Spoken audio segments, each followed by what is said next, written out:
ఇక ఇప్పుడు చెప్పవలసింది ఏంటంటే తలస్నానం చేయవచ్చా చేయకూడదా అనేది సమస్య. ఇక్కడ ఖచ్చితంగా చెప్పాలంటే పూజ అనే దానికి వస్తే ఖచ్చితంగా ఇంట్లో పురుషుడు మాత్రమే పూజ చేయాలి, స్త్రీ పూజ చేయటానికి లేదు. అంటే ఇక్కడ పూజ చేయటానికి స్త్రీకి అర్హత లేదు అంటే అమ్మయ్యా రేపటి నుంచి దేవుడి దగ్గర దీపం కూడా పెట్టే పనేం లేదులే, మనం హాయిగా సినిమా సీరియల్స్ చూసుకోవచ్చు, సినిమాలు చూసుకోవచ్చు, షాపింగ్ వెళ్ళిపోవచ్చు అని చెప్పి అనుకోవద్దండి. పూజా బాధ్యతని మన యొక్క భర్తకి ఇచ్చారు.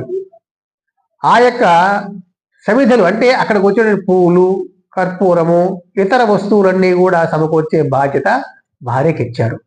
ఆమె అన్నీ అక్కడ రెడీ చేసి పెడితే ఈయన వచ్చి పూజ చేస్తాడు.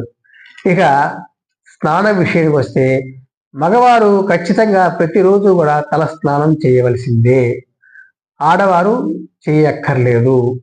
ఒక్క శుక్రవారం నాడు మాత్రం కూడా ఖచ్చితంగా తల స్నానం చేయాలి. ఇవి కాకుండా ఏవైనా పండగలు, పర్వదినాలు, సత్యనావ్రతం కానీ ఇంకా ఏదైనా ఇంట్లో కార్యక్రమాలు చేసుకుంటున్నప్పుడు అంటే శుభ కార్యక్రమాలు చేసుకుంటున్నప్పుడు తప్పక తలస్నానం చెయ్యాలి. అలా కాని పరిస్థితుల్లో ఏదైనా అశుభమైన కార్యక్రమాలకు వెళ్ళి వచ్చిన అటువంటి సమయప్పుడు కూడా స్త్రీలు తలస్నానం తప్పకుండా చేయాలి. ఇప్పుడు అందుకు మినహాయించి ఎప్పుడూ కూడా స్త్రీకి తలస్నానం నిషేధించడమైనది. ఇక ఈ విధంగా మనం పూజ అనేది మగవాడే ఎందుకు చేసాయండి, ఆడవారు ఎందుకు చేయకూడదండి అంటే పూజలో మనం సంకల్పం చెప్పుకున్నప్పుడు ధర్మపత్ని సమేతస్య అని భర్త భార్య పేరు చదివేస్తాడు. కాబట్టి భార్య ప్రత్యేకంగా పూజ చేయవలసిన పని లేదు.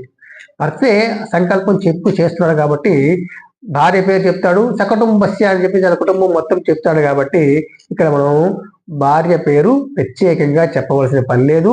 అలాగనే భార్య కూడా ప్రత్యేకంగా పూజ చేయవలసిన పని లేదు. ఒకవేళ పూజ చేసుకోదలుచుకుంటే మీ ఇష్టం, చక్కగా మీరు కూడా మీ భర్త పూజ చేసిన తర్వాత మీరు ఎటువంటి నిరభ్యంతరంగా మీకు తోచిన విధంగా భగవంతుని పూజించుకోవచ్చు.